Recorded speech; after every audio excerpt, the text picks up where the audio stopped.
అంగవైకల్యం అనేది శరీరానికి మాత్రమే తప్ప మనసుకు కాదని కొండపాక గ్రామానికి చెందిన విద్యార్థి కిరణ్ కుమార్ యాదవ్ తన ప్రతిభతో నిరూపించాడు. సిడబ్ల్యూఎస్ఎన్ స్టేట్ గేమ్స్లో రాష్ట్ర స్థాయిలో ప్రథమ స్థానం సాధించి అతను పలువురికి ఆదర్శంగా నిలిచాడు. రాష్ట్ర స్థాయిలో పోటీలకు హాజరు కావడానికి ఆర్థిక సాయం అందించిన జానకిరామరెడ్డికి, సమర్థవంతమైన శిక్షణ అందించిన నిశాంత్ గౌడ్కు పాఠశాల ఉపాధ్యాయ బృందం కృతజ్ఞతలు తెలిపారు. సిద్దిపేట జిల్లా కొండపాక మండల కేంద్రంలోని జెడ్పీహెచ్ఎస్ పాఠశాల విద్యార్థి కిరణ్ కుమార్ సిడబ్ల్యూఎస్ఎన్ స్టేట్ గేమ్స్లో రాష్ట్ర స్థాయిలో ప్రథమ స్థానంలో నిలిచాడు. ఈ సందర్భంగా ఆ విద్యార్థిని పాఠశాల ఉపాధ్యాయ బృందం ఘనంగా సన్మానించింది. ఈ సందర్భంగా ఉపాధ్యాయ బృందంతో కలిసి ప్రధాన ఉపాధ్యాయులు విఠల్ నాయక్ మీడియాతో మాట్లాడారు. ప్రత్యేక అవసరాలున్న విద్యార్థుల రాష్ట్ర స్థాయి క్రీడల్లో షాట్పుట్ విభాగంలో విద్యార్థి కిరణ్ కుమార్ ప్రథమ స్థానం దక్కించుకొని రాష్ట్ర స్థాయిలో తన ప్రతిభను చాటి చెప్పాడని అన్నారు. తన పట్టుదల, క్రమశిక్షణ, నిరంతర సాధనే ఈ అద్భుత విజయానికి కారణమన్నారు. ఈ విజయం పాఠశాల విద్యార్థుల సామర్థ్యాన్ని, క్రీడారంగంలో ఉన్న ప్రతిభను ప్రతిబింబించే ఘట్టంగా నిలుస్తుందన్నారు. కిరణ్ కుమార్కు మార్గదర్శకత్వం అందించిన ఉపాధ్యాయ బృందానికి, నిరంతరం ప్రోత్సాహం అందించిన తల్లిదండ్రులకు ఆయన ప్రత్యేక కృతజ్ఞతలు తెలిపారు. భవిష్యత్తులో కూడా ఇలాంటి మరెన్నో విజయాలు సాధించి పాఠశాలకు, మండలానికి, రాష్ట్రానికి మరింత కీర్తి తీసుకురావాలని ఆకాంక్షించారు. అలాగే పాఠశాలలో మరికొందరు విద్యార్థులు రాసిన కవితలు రాష్ట్ర స్థాయిలో పుస్తకాలలో చిత్రీకరించడం మరింత గర్వకారణమని తెలిపారు. ఈ కార్యక్రమంలో పాఠశాల ఉపాధ్యాయులు రామస్వామి, మహేందర్ రెడ్డి, కనకయ్య తదితరులు పాల్గొన్నారు.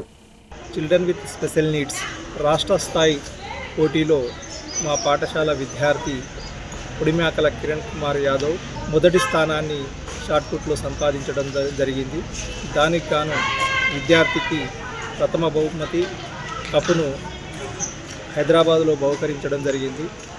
ఈ విద్యార్థిలో దాగి ఉన్నటువంటి ఆట నైపుణ్యాన్ని గుర్తించి ఉపాధ్యాయులు ఎంతగానో వీరికి ప్రోత్సాహాన్ని అందిస్తున్నారు.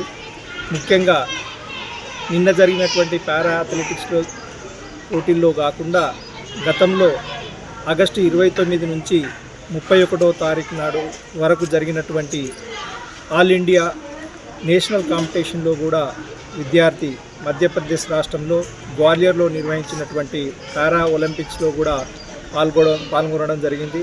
అక్కడ విద్యార్థికి ప్రతిభ చాటడంతో ప్రశంసా పత్రాన్ని కూడా నేషనల్ స్థాయిలో తీసుకోవడం జరిగింది. మరి తన ప్రతిభను గుర్తించి విద్యార్థికి అవసరమైనటువంటి క్రీడా సామాగ్రిని వితరణ చేసినటువంటి జానకిరామరెడ్డి సారు కొండపాక వాస్తవ్యులు, ఇంగ్లీష్ ఉపాధ్యాయులు వారు మేము అడగగానే, మా ఉపాధ్యాయ బృందం మేము అడగగానే వెంటనే ఒక 10,000 రూపాయలు విరాళాలను ఇచ్చి విద్యార్థికి కావలసినటువంటి క్రీడా సామాగ్రిని కొనిచ్చి వారికి ప్రోత్సహించడం కూడా జరిగింది. మరియు ఈ విద్యార్థిలో ఇంకా దాగి ఉన్నటువంటి కోచ్గా వ్యవహరించబడుతున్నటువంటి ఈ గ్రామ వాస్తవ్యులు శ్రీ నిశాంత్ గారు కూడా విద్యార్థిని ఎంతగానో ప్రోత్సహిస్తున్నారు. విద్యార్థి ఒక క్రీడల్లోనే కాకుండా చదువుల్లో కూడా ముందంజలో ఉన్నారు. మరి ఈ విద్యార్థి యొక్క పురోగతికి, మంచి అభివృద్ధికి, డెవలప్ కావడానికి మా ఉపాధ్యాయ బృందం ఎంతగానో కృషి చేస్తున్నారు. విద్యారంగంలో విద్యార్థులు రాణించాలంటే అతని యొక్క శారీరకంగా, మానసికంగా చాలా అభివృద్ధి చెందినటువంటి వాడే ముందంజలో ఉంటాడు. మరి అటువంటి కార్యక్రమంలో భాగంగా మేము మా పాఠశాల విద్యార్థిని శ్రీ పొడిమాకల కిరణ్ కుమార్ యాదవ్ గారి యొక్క అంగవైకల్యాన్ని ఉన్నదని కూడా అతను బాధపడకుండా, అంగవైకల్యము ఏ విజయానికైనా అనర్హత కాదు అనే దాన్ని నిరూపించడం జరిగింది. అతను గతంలో గ్వాలియర్లో జరిగినటువంటి కార్యక్రమంలో పాల్గొని మరి పారా ఒలింపిక్స్లో ప్రైజ్ తేవడం అయితేనేది, నిన్న జరిగినటువంటి రాష్ట్ర స్థాయి సిడబ్ల్యూఎస్ఎన్ ఒలింపిక్ కార్యక్రమంలో కూడా పాల్గొని మరి షాట్పుట్ లోపల రాష్ట్రంలోనే ప్రథమ స్థానంలో నిలిచినందుకు మరి అతన్ని మేము పాఠశాల తరఫున అభినందిస్తున్నాం.